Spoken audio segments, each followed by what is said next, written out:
Yo, what's up sobat muda yang dikasihi oleh Tuhan kita Yesus Kristus. Kembali lagi di SBP on the Weekend bersama dengan saya, Vikaris Pit Mangophop Sitompul.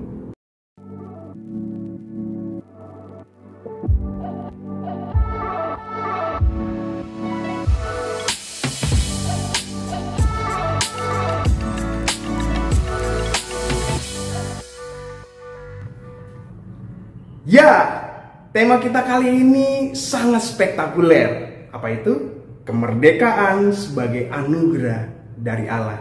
Sebagaimana bacaan kita dari Galatia pasalnya yang ke-5, ayatnya yang pertama hingga ayatnya yang ke-12. Namun sebelum itu, marilah kita bersatu hati di dalam doa. Marilah kita berdoa. Allah Bapa kami yang di sorga, terpujilah Engkau ya Tuhan kekal selama-lamanya. Kami akan membaca dan merenungkan firman-Mu. Kuasailah hati dan pikiran kami, agar kami dapat memahami apa yang menjadi kehendak-Mu dan dapat melakukannya dalam kehidupan hari lepas hari. Berfirman-lah ya Tuhan. Amin. Saya akan membacakannya bagi kita sekalian, Galatia pasal ke-5, ayat pertama hingga ayatnya ke-12. Beginilah firman Tuhan. Supaya kita sungguh-sungguh merdeka, Kristus telah memerdekakan kita. Karena itu, berdirilah teguh dan jangan mau lagi dikenakan kuk perhambaan. Sesungguhnya aku, Paulus, berkata kepadamu, jikalau kamu menyunatkan dirimu, Kristus sama sekali tidak akan berguna bagimu. Sekali lagi kutegaskan kepada setiap orang yang menyunatkan dirinya, bahwa ia wajib melakukan seluruh hukum Taurat. Kamu lepas dari Kristus.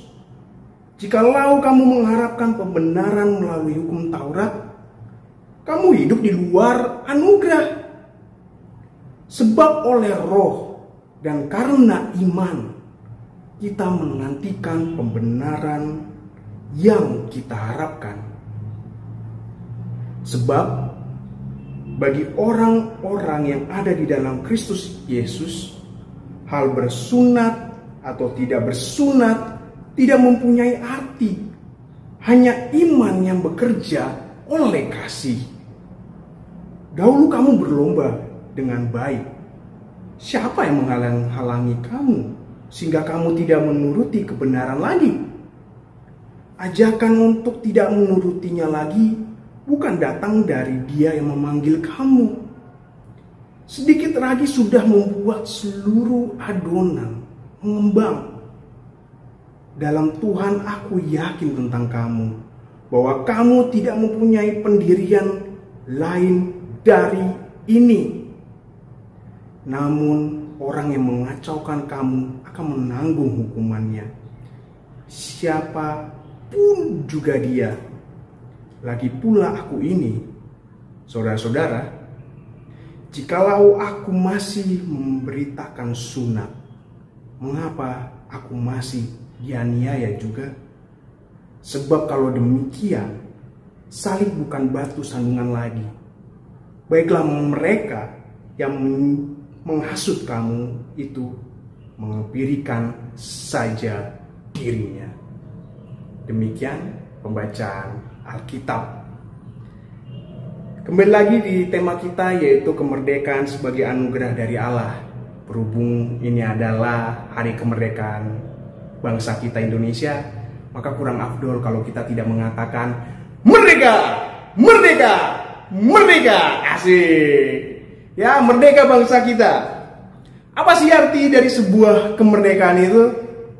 Ya, kalau saya sih mengartikan kemerdekaan itu artinya lepas dari penjajahan, lepas dari ketertindasan, lepas dari sesuatu yang mengekang kita, lepas dari sesuatu yang membuat kita tidak bisa berbuat apa-apa, yang membuat kita terkungkung oleh sesuatu. Mungkin karena itu disebabkan oleh orang lain, atau kelompok lain, atau golongan lain, karena mereka punya kriteria atau standar tertentu, sehingga mereka tidak mau menerima kita, kita tidak bisa mengaktualisasikan diri kita. Bagi saya itulah arti dari kemerdekaan. Namun jikalau kita tidak merdeka, artinya kita menjadi pribadi yang tidak bebas. Nah, sebenarnya ada masalah di dalam konteks jemaat Galatia ini. Apa itu? Di mana orang-orang merasa dirinya itu dianggap sebagai kelompok, menjadi kelompok Kristen nih, jemaat di Galatia. Ketika mereka itu disunat, ya kan? Orang Yahudi kan disunat semua karena itu kan tradisi mereka. Tapi mereka memaksakan orang di luar mereka, orang-orang non-Yahudi, seperti orang Yunani dan lain sebagainya. Mereka kan tidak mempunyai tradisi itu. Sehingga mereka dipaksa untuk disunat. Karena sunat itu menjadi sebuah standar agar dirimu itu diterima di dalam komunitas. Paulus itu sampai jengkel di dalam tulisan kita ini. Kenapa? Karena kita itu udah menjadi pribadi yang merdeka. Kita dibenarkan oleh iman, bukan dibenarkan oleh hukum Taurat. Yesus Kristus menerima apa yang menjadi iman kita. Yesus Kristus menyelamatkan kita karena kita beriman kepadanya, bukan karena disunat. Oleh karena itu, bagi setiap orang-orang yang menghendaki agar sesamanya, saudaranya sendiri, yang adalah orang-orang non-Yahudi di jemaat Galatia, dia jengkel banget. Dia marah banget di dalam teks kita ini. Karena apa? Karena yang dikehendaki oleh Paulus itu adalah jemaat yang inklusif. Jemaat yang mau menerima perbedaan. Tidak harus memaksakan siapapun dia. Karena kita dibenarkan oleh iman. Oleh karena itu, di ayatnya ke-12, Paulus itu sampai ngerosting orang-orang yang memaksakan siapapun dia untuk melakukan sunat. Apa yang katakan di ayatnya ke-12? Baiklah mereka yang menghasut kamu itu memberikan saja dirinya.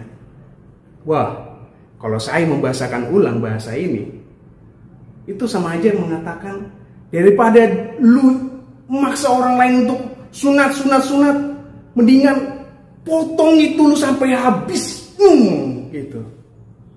Di sini Paulus jengkel dan dia ngerosting, ya kan? Ya toh, makanya sebenarnya inti dari bacaan kita adalah agar kita menjadi komunitas yang inklusif, mau menerima, tidak memaksa seseorang untuk disunat, karena seseorang diterima karena apa? Karena dia beriman kepada Tuhan. Imanlah yang membenarkan, bukan karena hukum Taurat. Oleh karena itu, bagaimana kita mengaplikasikan ini di dalam kehidupan kita sebagai kaum muda? Coba. Mungkin kita punya sebuah standar. Mungkin kita punya sebuah kriteria yang kita anggap menjadi orang itu menjadi bagian dalam kehidupan kita ketika dia begini, dan begitu. Contohnya, ketika kita sedang paduan suara, maukah kita menerima kaum disabilitas? Mungkin kita merasa gak cocok, gak sesuai dengan kriteria dan standar kita. Orang paduan suara yang lain pada berdiri, dia yang duduk di kursi roda. Gak cocok oleh standar kita. Nah, jangan begitulah. Tuhan Yesus melihat hati kan, bukan melihat standar-standar yang kita buat sendiri. Begitu juga di dalam kehidupan kita sebagai orang tua di dalam keluarga. Terutama nih, di dalam ibadah keluarga itu sendiri. Di dalam ibadah keluarga yang datang siapa aja sih? Rata-rata itu kan orang-orang tua. Papa, mama, dan lain sebagainya. Kadang kita pun, ya gimana ya, sedikit yang berpartisipasi di dalamnya. Mungkin di dalam pikiran kita ibadah keluarga itu adalah ibadahnya orang dewasa. Kita menciptakan sebuah standar dan kriteria siapa yang bisa di dalam sebuah ibadah. ujung-ujungnya apa? Ibadah hanyalah untuk orang dewasa. Ibadah sudah disusun hanya untuk orang dewasa. Padahal semua orang layak untuk berpartisipasi di dalamnya. Apalagi nih kita anak-anak muda. Kita suka banget bikin circle-circle di sekeliling kita. Siapa yang cocok dengan kita? Siapa yang sesuai dengan standar dan kriteria kita? Kalau dirimu gak sesuai dengan standar dan kriteria, hush, pergi jauh dariku. Lu bukan bagian dalam hidup kita. Lu gak diajak. Sebenarnya Paulus ingin menciptakan sebuah jemaat menjadi sebuah jemaat yang inklusif. Mau menerima perbedaan tanpa harus memaksa siapapun dia. Begitu juga dengan kita. Jangan buat sebuah standar dan kriteria yang kita buat sendiri sehingga menjauhkan orang lain. Membuat orang lain tidak dapat mengaktualisasikan dirinya. Membuat orang lain tidak bisa berjumpa dengan Allahnya. Oleh karena itu, sobat muda yang dikasihi oleh Tuhan, kemerdekaan yang sejati adalah kemerdekaan yang berasal dari Tuhan, yang mana Dia menginginkan kita memiliki komunitas yang inklusif, menerima perbedaan tanpa paksaan, menerima mereka menjadi diri mereka sendiri, menerima mereka untuk dapat mengaktualisasikan diri. Itulah kemerdekaan. Mari jadilah sebuah komunitas yang inklusif di dalam Tuhan. Sekali lagi, merdeka, merdeka, merdeka. Tuhan Yesus memberkati kita sekalian. Mari kita bersatu hati di dalam doa. Allah Bapa kami yang di surga, terima kasih atas firman-Mu ini yang begitu indah ya Tuhan, menyapa kami. Kiranya dapat kami lakukan dalam kehidupan kami hari lepas hari, agar komunitas kami menjadi komunitas yang inklusif. Dan kami pun berdoa untuk masing-masing kami dalam pekerjaan kami, agar dilancarkan oleh Tuhan, begitu juga dengan pendidikan, boleh tuntas sampai selesai mendapatkan hasil yang memuaskan. Kami juga memiliki kerinduan, baik dalam mencari pekerjaan, berikanlah pekerjaan yang terbaik. Di dalam pendidikan, kiranya ya Tuhan, kami yang ingin lanjut studi, berikanlah tempat pendidikan yang terbaik. Dan bagi kami yang rindu untuk mendapatkan pasangan hidup, berikanlah juga ya Tuhan pasangan hidup yang seiman dan beriman kepadamu. Dan juga bagi sobat muda yang juga sedang merindukan keturunan, berikanlah keturunan yang diidam-idamkan. Dan bagi kami yang mempersiapkan diri untuk ke jenjang ke lebih tinggi lagi dalam pernikahan, cukupkanlah apa yang kami perlukan, segala yang kami butuhkan untuk biaya pernikahan. Dan juga bagi kami ya Tuhan yang sedang mengalami sakit, kiranya Tuhan sembuhkan dengan cara-Mu yang ajaib. Dan bagi keluarga kami yang terkasih, jagailah dan lindungi mereka, agar mereka senantiasa berada di dalam perlindungan Tuhan. Dan bagi kami yang memiliki kerinduan, memiliki harapan dan cita-cita, ataupun pergumulan yang sampai saat ini belum terjawab, Tuhan, kiranya indah pada waktunya Engkau akan memberikan yang terbaik bagi kehidupan kami.